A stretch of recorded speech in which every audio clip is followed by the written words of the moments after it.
Hello friend, स्वागत है आपका अपने चैनल टेक डबल अड्डा पे। फ्रेंड, आज के वीडियो में हम भारत की जनगणना 2011 की जो हुई है उसके बारे में देखेंगे। आपके एग्जाम पॉइंट ऑफ व्यू से काफ़ी इंपॉर्टेंट वीडियो ये भी रहने वाली है। साथ में और भी आपके त्यौहार वाले हो गए और खेल कूद वाले हो गए, वाद्य यंत्र वाले हो गए, इन सब वीडियो को भी कवर करा दिया। प्लेलिस्ट को जाके आप चेक कर सकते हो, तो चैनल को सब्सक्राइब जरूर कर लेना। भारत की जनगणना 2011 में हुई थी। अभी कोविड के चक्कर में 2021 वाली जनगणना नहीं हो पाई है, तो ये आपके लिए एक अच्छी खबर है। तो जो भी इंपॉर्टेंट पॉइंट है जनगणना से, उनको हमने यहाँ पे हाईलाइट कर दिया है और उनको ही देखेंगे जो आपके एग्जाम के लिए इंपॉर्टेंट है। बाकी फालतू की चीज़ों को नहीं देखेंगे। तो सबसे पहले आपसे पूछेगा, भारत की जनगणना आयुक्त कौन थे? 2011 में हुआ था, वो थे आपके सी चंद्रमौली। सी चंद्रमौली आपके क्या थे? जनगणना आयुक्त। और ये भारत का कौन सा जनगणना था? ये आपका 15वां जनगणना था। अगर आपसे यहाँ पे थोड़ा और डीप पूछ ले, बोलेगा स्वतंत्र स्वतंत्र भारत का कौन सा जनगणना था, तो ये आपके स्वतंत्र भारत का 7वां जनगणना था। स्वतंत्र भारत का 7वां था। और पूरे भारत का कौन सा था? 15वां। स्वतंत्र का मतलब क्या है? 1947 के बाद। ठीक, ये हो गया। ये स्टार्ट कब से हुआ था? 1 मई 2010 से। ये उतना इंपॉर्टेंट नहीं है, बस आप एक बार पढ़ लो। 1 मई 2010 से ये स्टार्ट हो गया था। फिर है आपका जनगणना आपके भारत के संविधान के किस आर्टिकल में दिया गया है? तो ये आपकी धारा है 246। धारा है 246। और किस अनुसूची के अंदर इसको लिखा गया है?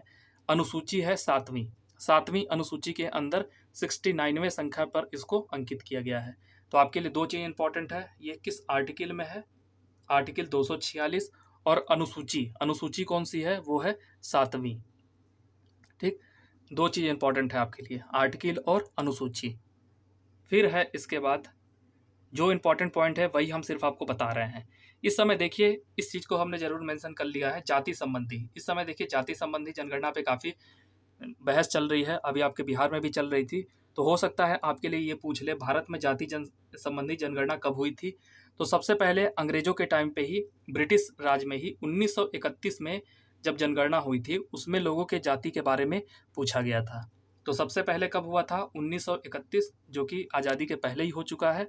और अगर आपसे पूछेगा आज़ादी के बाद, आज़ादी के बाद केरल जो राज्य है, केरल में किसकी सरकार थी? कम्युनिस्ट की सरकार। कम्युनिस्ट सरकार किसकी थी? एम एस नंबूदरीपाद। एम एस नंबूदरीपाद। इन्होंने 1968 में, इन्होंने 1968 में भारत के अंदर अपने राज्य में पहली बार जाति जनगणना कराई थी। इसमें एससी और एसटी को काउंट किया गया था। ठीक, तो यह आपके लिए इंपॉर्टेंट है। स्वतंत्र भारत में कब? 1961। और पूछेगा भारत में, तो 1931 में। ठीक, ये आज़ादी के पहले हुआ था, आज़ादी के बाद सिर्फ ये केरल राज्य में हो चुका है। फिर है आपका भारत की जो जनगणना हुई थी 2011 में, 2 चरणों में आयोजित की गई थी। सबसे पहले कब की गई थी? 2 चरण का मतलब क्या? सबसे पहले आपके घरों की संख्या गिनी गई थी। यहाँ सिंपल भाषा में बता रहे हैं आपको, हाउस लिस्टिंग और हाउस सेंसस। तो ये आपका अप्रैल से सितंबर के बीच में हुआ था। फिर जब आप घर गिन लिया, फिर उसके बाद लोगों को गिन लिया। जनसंख्या गणना कब हुआ था? वो 9 से 28 फरवरी 2011 के मध्य। ये है आपका 2 चरण में, पहले घर गिना गया, फिर आदमियों को गिना गया। फिर है आपका उत्तर प्रदेश, भारत में सर्वाधिक जनसंख्या आबादी वाला राज्य है। इसकी जनसंख्या ब्राज़ील की जनसंख्या से भी अधिक है।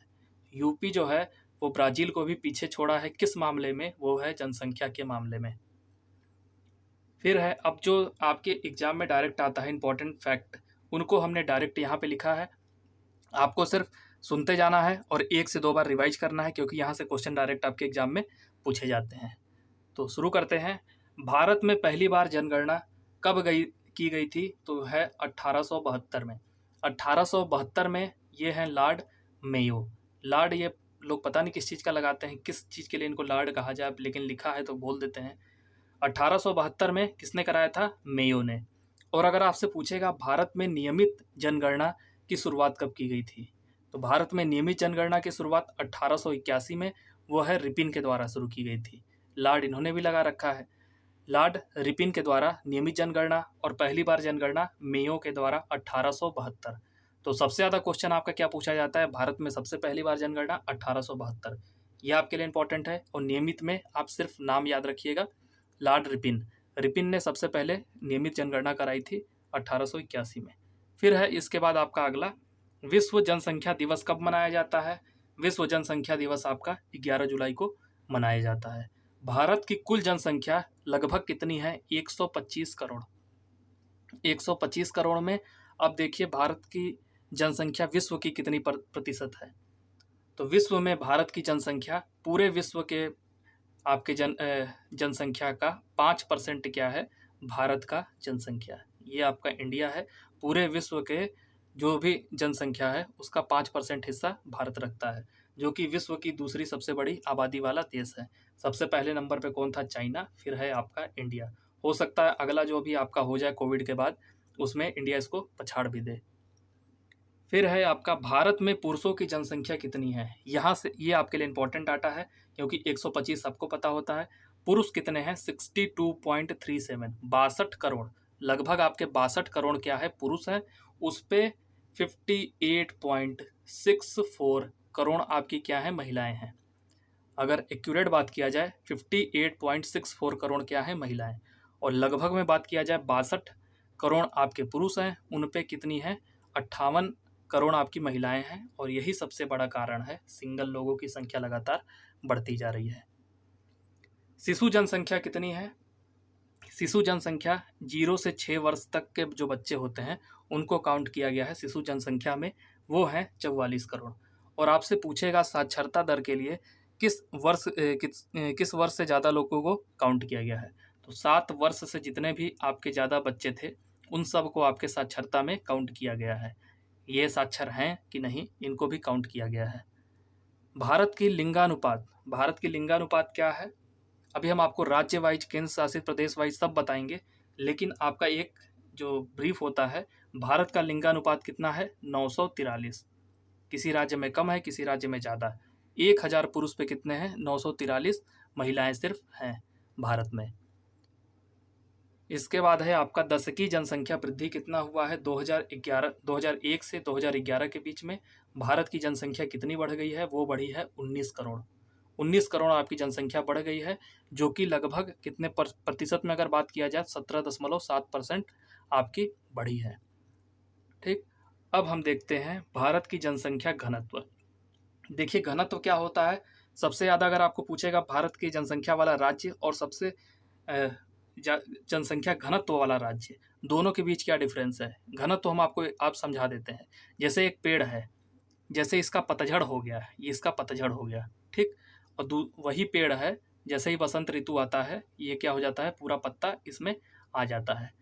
तो इसका एरिया क्या है? फिक्स है। एरिया फिक्स है, लेकिन जो पतझड़ वाला पेड़ है और ये वाला जिसमें सारे पत्ते आ गए हैं, इसमें आप किसको घना कहोगे? इस वाले को क्या कहते हो? घना कहते हो।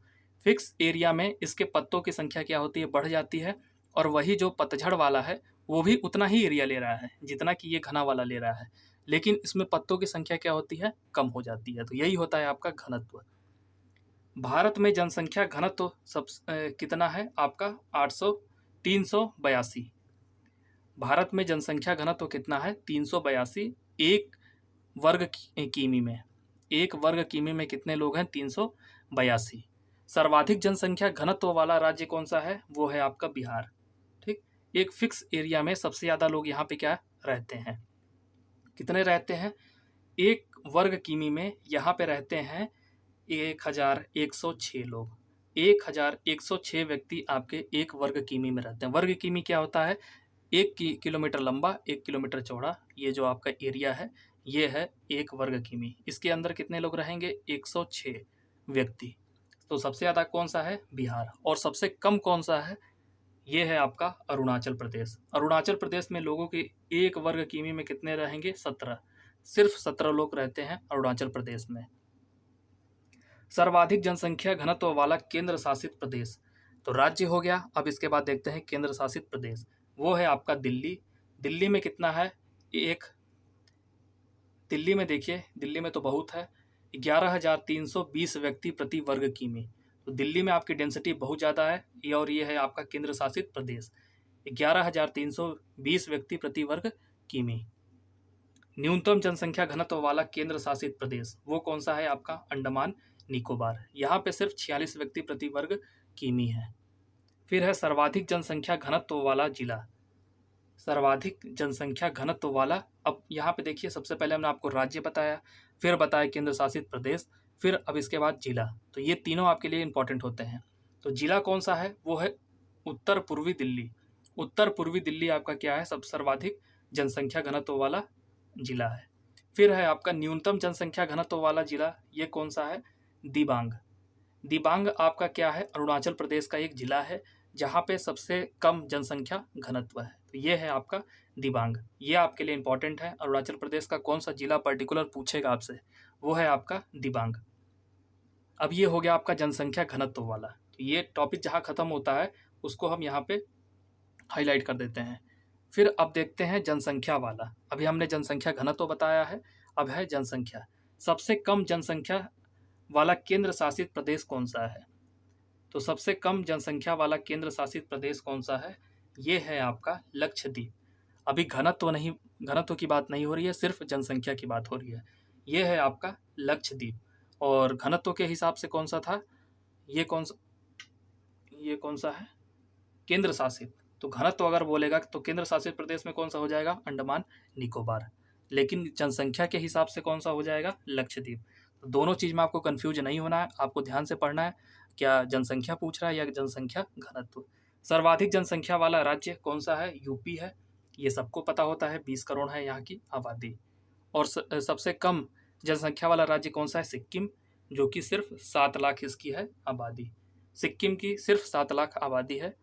जनसंख्या की दृष्टि से 4 बड़े राज्य कौन कौन से हैं, देखिए आपसे डायरेक्ट एनटीपीसी में क्वेश्चन पूछा था, जनसंख्या के दृष्टि से तीसरा सबसे बड़ा राज्य कौन सा है, वो है आपका बिहार। सीधे आपका क्वेश्चन पूछ लिया था। तो पहले पे तो है यूपी, सबको पता होता है, दूसरा है महाराष्ट्र, तीसरे पे है बिहार और चौथे पे कौन सा है, पश्चिम बंगाल। फिर है आपका जनसंख्या की दृष्टि से सबसे बड़ा जिला। अब जिला भी एक बार देख लेते हैं।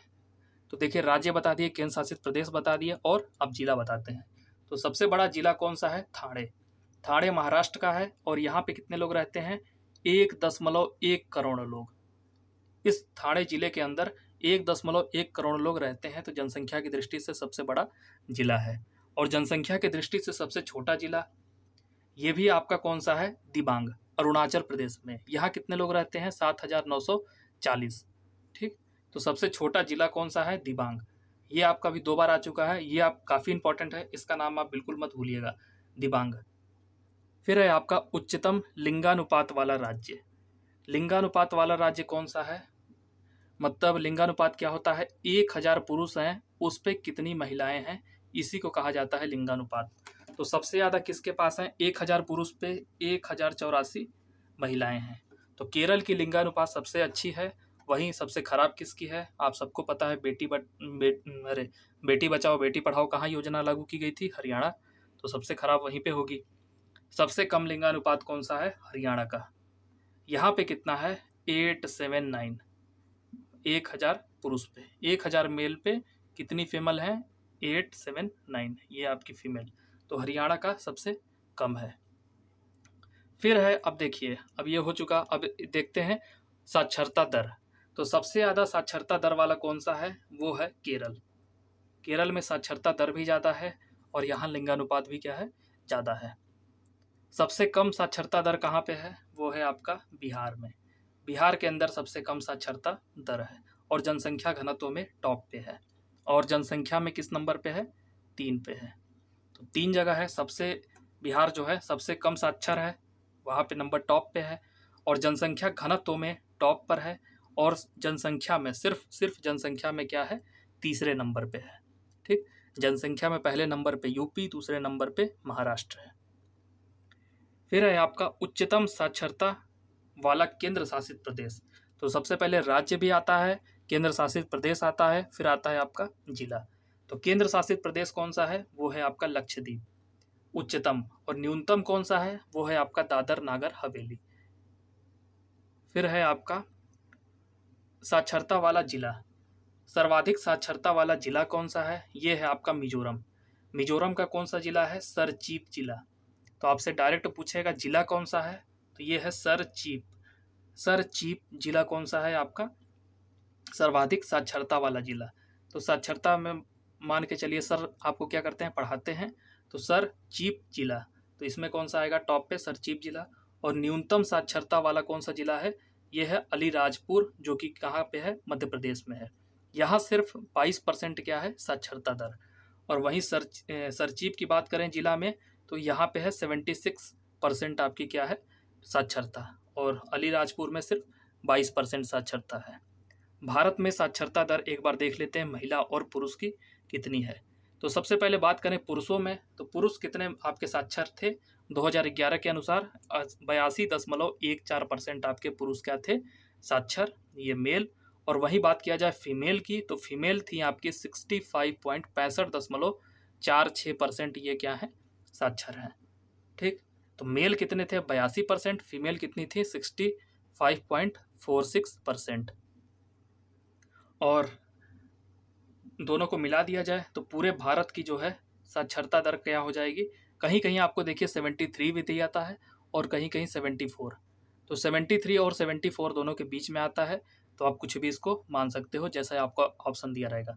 ऑप्शन आपका करीब में नहीं दिया रहेगा, जैसे आपका दे देगा 70 दे दिया, फिर दे दिया आपका 65, फिर आपका देगा जैसे 74 देगा या तो 73 देगा। ठीक, तो ऑप्शन आपको इसी तरह देगा, तो आप मान के चलिए 74 आपका क्या है भारत की साक्षरता दर। तो फ्रेंड, आज की वीडियो कैसी लगी प्लीज़ कमेंट करके ज़रूर बताइएगा। चैनल पर नए हो तो प्लीज़ चैनल को सब्सक्राइब भी कर लीजिए। बाकी जानकारी के लिए आप चैनल को सब्सक्राइब करिए, प्लेलिस्ट पे जाइए, वहाँ पे आपको ग्रुप डी के 2018 वाले पेपर के solution, science math plus NTPC का भी जो पेपर हुआ है उसके मैथ का सलूशन, रीजनिंग का सलूशन, जीके का सलूशन, सब आपको यहाँ पे मिल जाएगा। तो उसके लिए आपको सिर्फ चैनल को सब्सक्राइब करना है, प्लेलिस्ट पे जाना है, वहाँ पे आपको सारी इन्फॉर्मेशन मिल जाएगी। So thank you for watching this video.